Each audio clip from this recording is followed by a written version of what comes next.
Hi welcome to VRM A to Z channel. నేను Radha Muralidhar Rao. Yes for psychological tips లోకి enter అయిపోదాం పదండి. మీరెప్పుడైనా ఆలోచించారా మార్కెట్లో దొరికే స్మైలీ బాల్స్ అవసరం గురించి?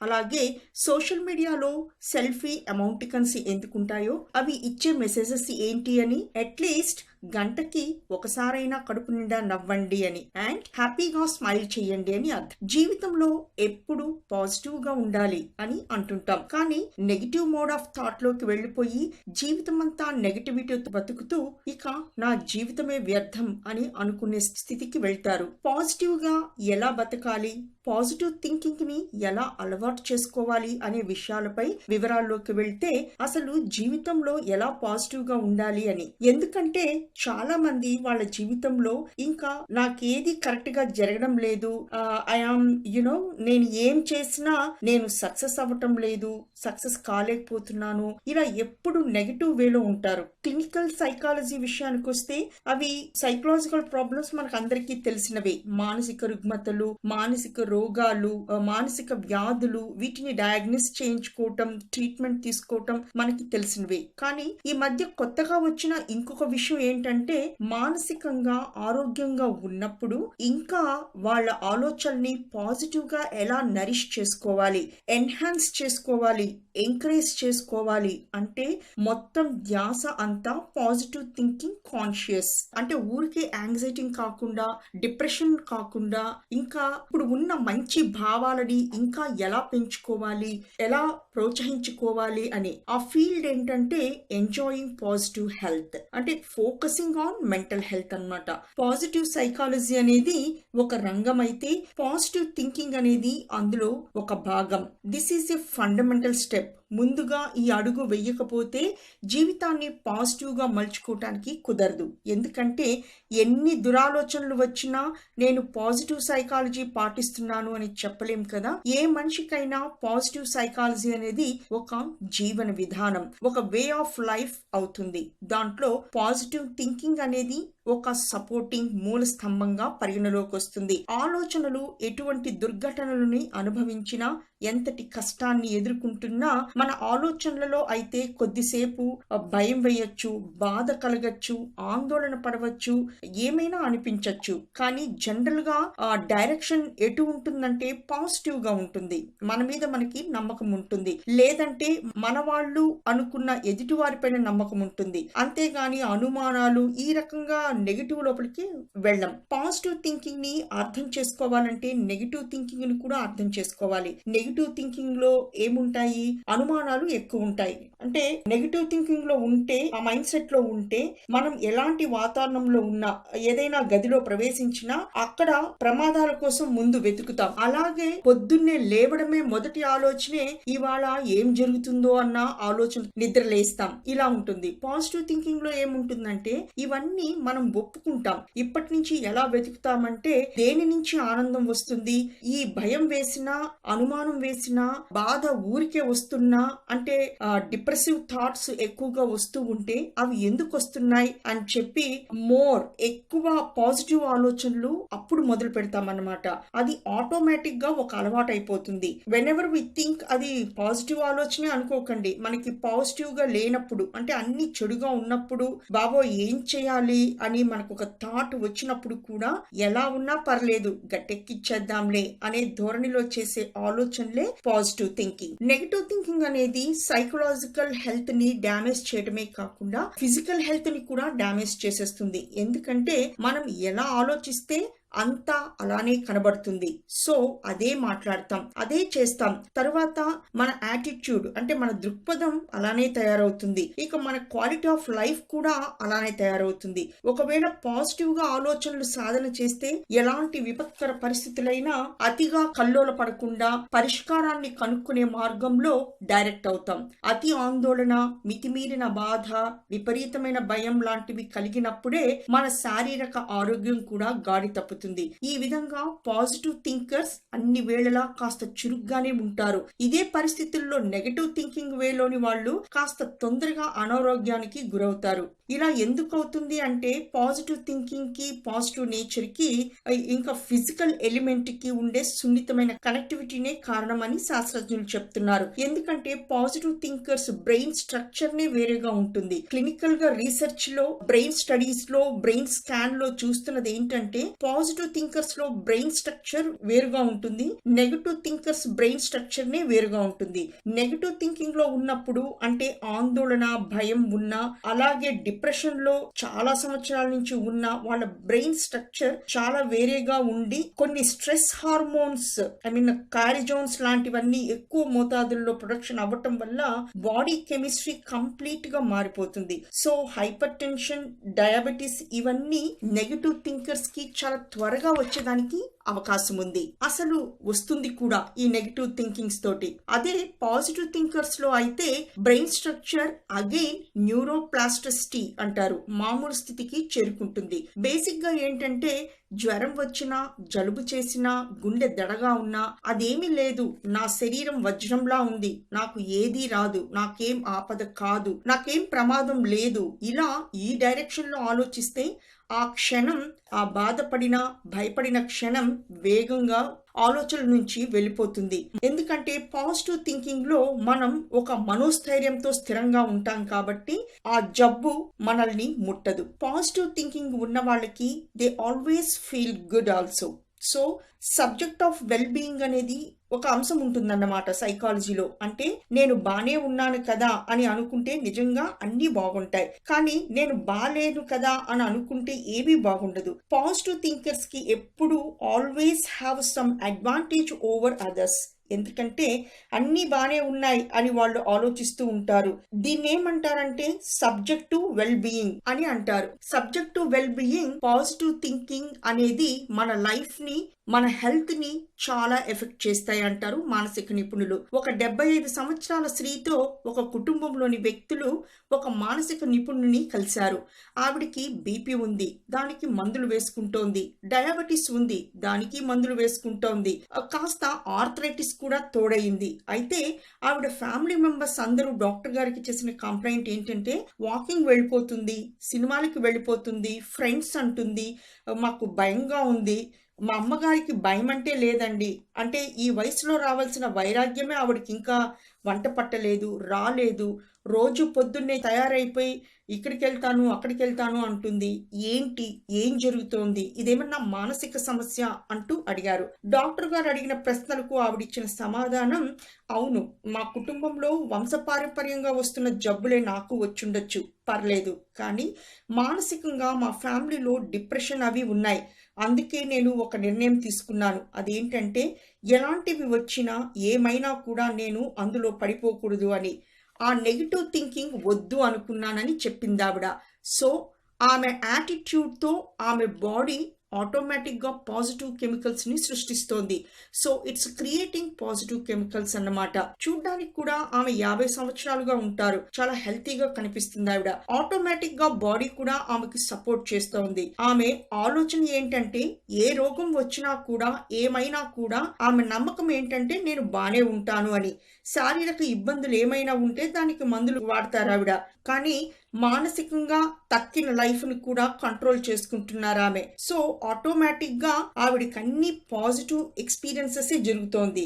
ఏది ముందు వచ్చింది అంటే మైండ్ ఓవర్ మ్యాటర్ అనుకుంటాం కదా, యాక్చువల్ గా ఏంటంటే ఆమె మైండ్ లో తనకు వచ్చిన నెగటివ్స్ ని పాజిటివ్ ఎక్స్పీరియన్సెస్ గా వాడుకుంటోంది. అంటే తనకి వచ్చిన శాపాల్ని వరాలుగా మార్చుకుంటోంది. Body is not reversing ageing, but ageing process slow అయ్యింది. Health became greater and strength కూడా ఇంకా బాగా ఉంది. సో ఆటోమేటిక్ గా ఈ లోకంలో ఉన్నవన్నీ, తన వాతావరణంలో ఉన్న అవకాశాలన్నీ ఆవిడ ఎంజాయ్ చేస్తోంది. ఎప్పుడైనా సరే ఒక్కొక్కసారి మనకి ఏది అనుకూలంగా లేదు అనిపిస్తుంది. సపోజ్ ఇంట్లో భర్త ఆల్కహాలిక్ అనుకోండి, బ్యూటిఫుల్ ఉద్యోగం ఉంది, బంగారం లాంటి పిల్లలు ఉన్నారు, ఇలా ప్రతి నెగిటివ్ సిచ్యుయేషన్స్ లో కూడా కొన్ని పాజిటివ్ సిచ్యుయేషన్స్ ఉంటాయి. సో ఆ నెగిటివ్ ఇష్యూస్ ని అయ్యో నా భర్త ఆల్కహాలిక్, నాకు ఇలా అయ్యిందే, నాకు అలా అయ్యిందే అని అనుకోకుండా, ఓకే నా చుట్టుపక్కల వాతావరణం బాగుంది, I have good friends, I have beautiful house, మంచి పిల్లలు ఉన్నారు, అలా ఆలోచిస్తే ఈ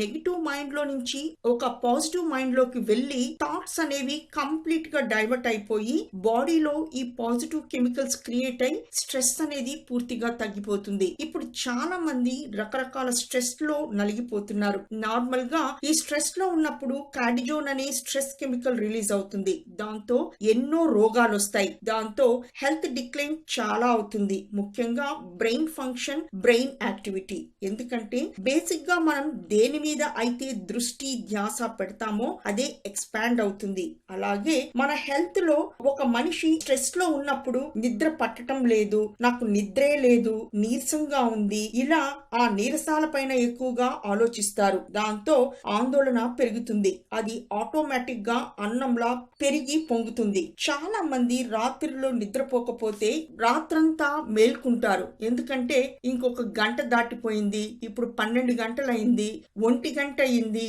ఇంకా నిద్ర రాలేదు నాకు అని, ఎందుకు నాకు నిద్ర రావట్లేదు, ఇది నాకు ప్రాబ్లం అయిపోతుంది, రేపెలా ఉంటాను, ఇలా దీంతో ఇది ఒక అలవాటు అయిపోతుందన్నమాట. నిద్ర రాకపోవడం ఇన్సామ్నియా లాగా పెరిగిపోతుంది. సో నెగటివ్ గా ఏది లేదో, ఏది జరగడం లేదో దాని మీద ఆ ధ్యానం వల్ల ప్రాబ్లమ్స్ పెరుగుతాయి. ఆటోమేటిక్ గా బాడీ స్పందిస్తుందన్నమాట, తదాస్తు లాగా. అలాగే బాడీ ఏమంటుందంటే ఆందోళన అంటున్నావు, అదంటున్నావు, ఇదంటున్నావు అంటూ ఆటోమేటిక్ గా బాడీలో ఫైట్ ఆఫ్ ఫ్లైట్ రియాక్షన్ కోసం అడ్రినల్ గ్లాండ్స్ అడ్రినల్ ని విడుదల చేస్తుంది. దాంతో గుండె దడ ఏర్పడుతుంది. అంటే వాతావరణంలో ఏదైనా డేంజర్ మనం కనిపెట్టామంటే, అంటే చూసామంటే గుండె దడ పెరగడం, మజిల్స్ టైటన్ అవ్వడం, చెమటలు కారడం, శ్వాసను తీసుకోవడం కూడా కొంచెం ఇబ్బందిగా ఉండొచ్చు, ఆలోచనలు ఎన్నో రకాలుగా వచ్చేస్తాయి. ఇలా ఈ లక్షణాలు రాను రాను ఊరికే వస్తూ ఉంటే వాటిని మనం తగ్గించుకోవాలి.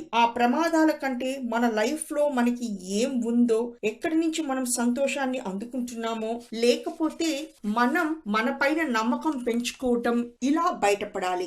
ఇది పాజిటివ్ సైకాలజీలో ఒక పెద్ద అంశం అన్నమాట. అదేంటంటే ఇప్పుడు చాలా మంది చాలా ఈజీగా అంటున్న మాట ఏంటంటే, లోకంలో నాకు దేని మీద నమ్మకం లేదు, క్రైమ్స్ చాలా పెరిగిపోయాయి, అమ్మాయిల పైన చాలా దుర్ఘటనలు జరుగుతున్నాయి, పోలీస్ కథలు, రాజకీయాల గురించి ఇలా న్యూస్ లో చాలా చూస్తాం, పేపర్లో చదువుతాం. సో దీంతో మనం ఏమంటామంటే మనుషుల మీద నాకు నమ్మకమే లేదు అని. భార్య మీద ఉండకపోవచ్చు, భర్త మీద ఉండకపోవచ్చు, లేకపోతే పిల్లలు వదిలేసి అమెరికా వెళ్ళిపోవచ్చు. కానీ కొంతమంది పాజిటివ్ సైకాలజీలో ఉన్న వాళ్ళు, లేక పాజిటివ్ సైకాలజీ ప్రాక్టీస్ చేస్తున్నవారు అనేది ఏంటంటే, లోకంలో ఏం జరిగినా జరగకపోయినా, ఏది ఉన్నా ఏది లేకపోయినా నా మీద నేను నమ్మకం పెంచుకుంటున్నాను అని. ఇది ఎలాంటిది అంటే, మనకి డ్రైవింగ్ వచ్చి మన కారు వేరే డ్రైవర్ డ్రైవ్ చేస్తున్నప్పటికంటే మన సెల్ఫ్ డ్రైవింగ్ లోనే రిలాక్స్ స్టేట్ లో ఉంటాం. ఎందుకంటే ఎప్పుడు స్లో చేయాలి, ఎక్కడ ఆపాలి, ఎలా డ్రైవ్ చేయాలి అని మొత్తం కారు కంట్రోల్ మన చేతుల్లో ఉంటుంది. కాబట్టి ఎలాంటి స్ట్రెస్ ఉండదు. పాజిటివ్ సైకాలజీని ప్రాక్టీస్ చేయటం, పాజిటివ్ థింకింగ్స్ కూడా లైఫ్ పై అలానే పనిచేస్తాయి. స్ట్రెస్ కలిగినప్పుడు చేతులు బిగుసుకుంటాయి, చేతి నరాలు ఎఫెక్ట్ అవుతాయి, కొద్దిసేపు తర్వాత అలసిపోతాయి, అవి స్ట్రైట్ గా నా స్పైనల్ కార్డ్స్ కి వెళ్తాయి, బ్రెయిన్ కి కూడా ఒక మెసేజ్ వెళ్తుంది. చేయి బిగుసుకుని అలాగే కొంతసేపు ఉంటే పర్వాలేదు, కొన్ని గంటలు ఉంటే చెయ్యి పని చేయకుండా పోతుంది. అలాగే బాడీ కూడా అలసిపోతుంది. దీనినే టెన్షన్ అంటారు. ఇంకొంతమంది మనసులో కూడా నలిపి పారేసే ఇలాంటి టెన్షన్స్ తో ఉంటారు. ఎందుకంటే వాతావరణంలో ఏం చెడు ఉంది, ఎక్కడ ఏ ప్రమాదం జరుగుతా ఉంది, ఇదే వెతికి వెతికి బయటికి రావటానికి కొంచెం కష్టపడాలి. ఇదొక సైకాలజీ ప్రాబ్లం అని గుర్తించి అందులో నుంచి బయటికి వచ్చే లోపే అప్పటికే వారి ఆరోగ్యం కొంచెం దెబ్బతిని ఉంటుంది. మనం ఎంత పాజిటివ్ గా ఉన్నా people around us are very negative. ఒక క్రానిక్ డిసీజ్ ఉంది, ఎవరో క్యాన్సర్ అన్నారు, మరొకరు ఇంకేదో అన్నారు. సో అలాంటప్పుడు కూడా మనం పాజిటివ్ గా ఎలా ఉండాలి అంటే, because things are odds against us. ఇలాంటప్పుడు మనం ఎలా ఉండాలి అంటే, నీళ్లపై తేలుతున్న ఒక పడవలాగా. ఇప్పుడు ఏంటంటే దాన్ని ఒక స్థితి అంటారు. పాజిటివ్ థింకింగ్ అంటే ఆలోచన పరంగా ఒక స్థాయికి మనస్థితి చేరుకుంటాం. ఆ స్థాయి నుంచి మనం కిందికి దిగం. క్యాన్సర్ అయినా, డయాబెటిక్ అయినా, అదొక వార్ లాగా బాడీ ఈస్ అండర్ అటాక్ అన్నమాట. సో బాడీ నీరసం అయిపోతుంది, బలహీనంగా ఉంటాం. అలాంటప్పుడు మనం మానసికంగా ఎలా ఉంటామో, ఎలా చూస్తామో, అంటే ఎండలో కూలింగ్ గ్లాసెస్ వేసుకుంటే స్పష్టంగా చూడగలిగినట్టుగా ఏదైనా క్రానికల్ ఇల్నెస్ వచ్చినప్పుడు పాజిటివ్ థింకింగ్ తో ఆ డిసీజ్ ని అర్థం చేసుకుని సొల్యూషన్స్ ని తెలుసుకొని కంట్రోల్ ఆర్ క్యూర్ చేసుకోవటానికి ఒక మైండ్ సెట్ తో ప్రయత్నిస్తాం. ఈ క్రానిక్ డిసీజ్ నా శరీరానికే కానీ నా ఆలోచనలకి కాదు. ఈ డిసీజ్ ని తరిం కొట్టే సత్తా, హ్యాండిల్ చేసే విధానం నా వల్ల అవుతుందా, అయినా కాకపోయినా ఎలా హ్యాండిల్ చేస్తాను అనేది నా చేతుల్లోని విషయం. నాకు కూడా చనిపోతాననే భయం ఉంది, కానీ నా ధ్యాస అంతా ఎలా హ్యాండిల్ చేయాలి అని మైండ్ సెట్ చేసుకోవటం పైనే ఉంది. నా ట్రీట్మెంట్ నా చేతుల్లో లేదు, డాక్టర్ కి అప్పచెప్పేశాను. నా బలము, నా మందులు నా చేతుల్లో లేదు. నేను బాగా అవుతానో లేదో కూడా నా చేతుల్లో లేదు. నా చేతుల్లో ఉన్న ఒక్కటే ఏంటంటే నా ఆలోచనలు నా చేతుల్లోనే ఉంది. నొప్పిగా ఉన్నప్పుడు బాధతో అబ్బా అనడం వేరు, కానీ కాసేపు తర్వాత ఆ రోజు నిద్రలోకి జారుకునే ముందు తను ఇంకా బ్రతికే ఉండటం, తనకి ట్రీట్మెంట్ ఇప్పిస్తూ జాగ్రత్తగా ఫుడ్ ని అందిస్తూ చుట్టూ తన కుటుంబ సభ్యులు ఉన్నప్పుడు ఒక క్వాలిటీ ఫీలింగ్ తో అన్ని వైపుల నుంచి బాధ, డిప్రెషన్, భయపడుతున్న ఎమోషన్స్ ని బ్యాలెన్స్ చేసుకుంటాం. అది భగవంతుడు మనిషికి ఇచ్చిన గొప్ప వరం. మన ఆలోచనలు, భావాలు మనం చూస్ చేసుకోవచ్చు, బ్యాలెన్స్ చేసుకోవచ్చు. అందుకే మనం హ్యూమన్ బీయింగ్స్ ఒక స్థాయిలో ఉంటాం. అబ్బా, అయ్యో, ఓరి నాయనో, దేవుడా ఇలాంటి వర్డ్స్ మన వొకాబులరీ నుంచి తీసేస్తే మనకి పాజిటివ్ థింకింగ్ అనేది ఈజీగా వస్తుంది. ఇంకొకటి ఏంటంటే అన్ని బాధలు నాకే ఉన్నాయని అనుకోవడం అనేది it's a totally negative thought. ఎన్ని బాధలున్నా సరే కొన్ని మంచివి కూడా ఉన్నాయి కదా అని మనసుని డైవర్ట్ చేసుకుంటే చాలా మంచిది. స్టే పాజిటివ్, లివ్ వెల్ అనే సూత్రాన్ని పాటిస్తే లైఫ్ చాలా ఈజీగా ఉంటుంది. ఇంతసేపు పాజిటివ్ థింకింగ్ గురించి, పాజిటివ్ క్వాలిటీ ఆఫ్ లైఫ్ గురించి విన్నాం కదా, కానీ ఎంత పాజిటివ్ గా ఉన్నా సరే I feel a lot of people చాలా ఈజీగా నెగటివిటీలోకి డిస్ట్రాక్ట్ అవుతుంటారు అండ్ వాళ్ళని వాళ్ళు ఇష్టపడడం అనేది చాలా తక్కువగా ఉంటుంది. మీలో పాజిటివ్ పాయింట్స్ ఏంటి అంటే చెప్పలేని పరిస్థితుల్లో ఉంటారు. ఈ రోజుల్లో పాజిటివ్ సెల్ఫ్ లవ్ అనేది కాన్సెప్ట్ గా చాలా బాగుంటుంది. ఆ స్థాయికి రావటానికి చాలా కష్టం, కానీ అసలు లవ్ అంటేనే అది వేరే విషయం. అలాంటిది మనల్ని మనం ఇష్టపడటం, ఆ ఆత్మ గౌరవం, సెల్ఫ్ రెస్పెక్ట్ అసలు ఉండటం లేదు. సైకాలజీ అయినా ఫిలాసఫీ అయినా మనకు ఒక సూత్రం ఉంది. అదేంటంటే law of primary and secondary reality అని. అదేంటంటే ఏమంటారంటే నాకు బ్యాంక్ అకౌంట్ బాగుంటే నేను సంతోషంగా ఉండేవాడిని, లేదా మంచి భార్య భర్త ఉంటే సంతోషంగా ఉంటాను, మంచి ఉద్యోగం వస్తే సంతోషంగా ఉంటాను, లేకపోతే నాకు ఈ క్యాన్సర్ లేకపోతే సంతోషంగా ఉండుంటాను, మా పిల్లలు బాగా చదువుకుని మంచి ఉద్యోగాలు చేస్తే సంతోషంగా ఉంటాను. ఇలా ఇదే ఆ ప్రైమరీ అండ్ సెకండరీ రియాలిటీ. అదే వాస్తవం అనుకుంటాం. అదే ఉద్యోగాలు, బ్యాంక్ అకౌంట్లు, అదే బండి, ఇల్లు, అలాంటి ఆరోగ్యం, అదే వాస్తవం అనుకుంటాం. అదంతా అపోహ మాత్రమే. వాస్తవం అంతా మన మెదడులోనే ఉంది. మన కెమెరా లెన్స్ అంతా మన మెదడులోనే ఉంది. ఒక్క 0.001% మన మైండ్ లో మార్పు తెచ్చుకున్నప్పుడు ఏం ఉంటే సంతోషంగా ఉంటాం అనుకుంటున్నామో అన్నిటికీ టిక్కు మార్కులు పడిపోతాయి. ఆటోమేటిక్ గా అవన్నీ వేరే విధంగా చూస్తాం. వాటి పట్ల మన దృక్పథం కూడా మారిపోతుంది. ఈ విషయంగానే మనకి వివేకానంద ఇచ్చిన పిలుపు ఏంటంటే when you change the way you look at the things you look at change. చాలా మంది ఏమంటారంటే నన్ను నేను ప్రేమించుకోవాలంటే నేను యోగుడిని కాను అని, I'm not worthy my own love అని. ఫస్ట్ అది మనకి రావాలి. ఎందుకంటే సెల్ఫ్ లవ్ అనేది సెల్ఫ్ రెస్పెక్ట్ గా మారి దానికి తగినట్టుగా శరీరం కూడా స్పందిస్తుంది. ఆరోగ్యం అనుభవిస్తాం, ఆనందం అనుభవిస్తాం, ఒక రకమైన మనశ్శాంతి. ఎలాంటి రోగాలు, ఎలాంటి రుగ్మతలు ఉన్నా కూడా బాడీకి ఒక ఆటోమేటిక్ రీసెట్ బటన్ లాగా ప్రశాంతంగా ఉంటుంది. మనసు చల్లగా ఉంటుంది, హాయిగా ఉంటుంది. So self love, self respect అనేది ఒక్క రోజుతో వచ్చేది కాదు. ప్రాక్టీస్ తో మెల్లగా కొంతకాలం పాటు కల్టివేట్ చేయాలి. తరువాత అదొక అభ్యాసం లాగా అలవాటవుతుంది. దీంతో జీవితమే మారిపోతుంది. పాజిటివ్ యాటిట్యూడ్ అండ్ థింకింగ్ కి కావలసిన మెంటల్ టూల్స్ ఏంటంటే మన ఆలోచనని ఏ విధంగా మార్చుకోవాలి అని. మొదటిది ఏంటంటే ఫ్రేమింగ్ అంటారు. ఫర్ ఎగ్జాంపుల్, మనం ఎవరికైనా విష్ చేసినప్పుడు మొహం తిప్పేయచ్చు. దాని గురించి మనం చాలా బాధపడిపోతాం, అవమానంగా ఫీల్ అవుతాం. ఆ రోజంతా అదే ఆలోచించవచ్చు. ఎందుకు రిజెక్ట్ చేశారు అని. అలా రెండో వైపు నుంచి రెస్పాన్స్ రాకపోతే మనం వెంటనే రియాక్షన్ అయిపోతాం, చాలా బాధపడిపోతాం. అలా ఆలోచించకుండా ఎదుటి వ్యక్తి ఏ పరిస్థితుల్లో ఉన్నారు, ఏం ఆలోచిస్తున్నారో, ఏ ఎమర్జెన్సీలో ఉన్నారో, ఇలా మన థాట్స్ ని రీఫ్రేమ్ చేసుకోవాలి. ఆటోమేటిక్ గా రిలీఫ్ వస్తుంది మనకి. నెక్స్ట్ వన్, రెస్పాన్సిబిలిటీ తీసుకోవడం. కుటుంబ పరంగా కానీ సమాజ పరంగా కానీ ఒక అవసరంలో మన వల్ల అయినంత పార్టిసిపేట్ అయి రెస్పాన్సిబిలిటీ తీసుకోవాలి. ఇక లాస్ట్ అండ్ పవర్ఫుల్ టెక్నిక్ ఏంటంటే, ఒక రోజులో ఉన్న 24 గంటల పీరియడ్ ని తీసుకొని ఎప్పుడెప్పుడు మనకి నెగటివ్ థాట్స్ వస్తున్నాయి, అసూయ, బాధ, కోపం, ఈర్ష్య, సెల్ఫ్ పిటి, మనం గురించి మనం బాధపడటం, లేకపోతే రిగ్రెట్, ఇలాంటి భావాలు అనుభవించినప్పుడల్లా దానికి ముందు ఎలాంటి ఆలోచన వచ్చేది, ఎందుకు వస్తోంది, ఇది ఎన్నిసార్లు వస్తోంది అని గమనించి దాన్ని నోట్ చేసుకుని ఆ ఆలోచనని తీసేస్తాం. అప్పుడు ఆ నెగటివ్ భావాలు కూడా రావు. అంటే గదిలో మనకి చీకటిగా ఉంటే నేను చీకటి తగ్గిస్తాను అనరు ఎవరు, లైట్ వెలిగిస్తాను అంటారు. అలాగే నా బాధ తగ్గించుకుంటాను అనేది సరైనది కాదు, ఓపిక పెంచుకుంటాను అనేది కరెక్ట్.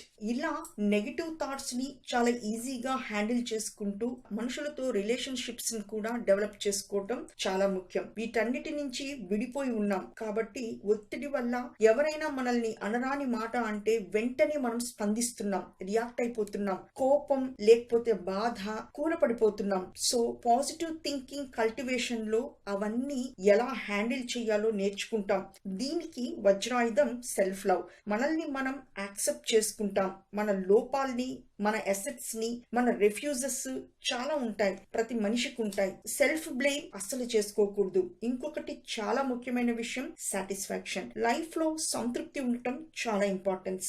నా కాన్షియస్ తోటి, నా ఆలోచన తోటి నాకు తెలిసినంత వరకు నేను కొన్ని నిర్ణయాలు తీసుకున్నాను. వాటితో నేను సంతోషంగా ఉంటానా లేదా అని గమనించుకుంటూ పాజిటివ్ లైఫ్ ని కొనసాగించాలి. Thank you for listening. Stay tuned with S for Psychology, presented by VRM A to Z channel. Don't forget to comment and like. Namaste.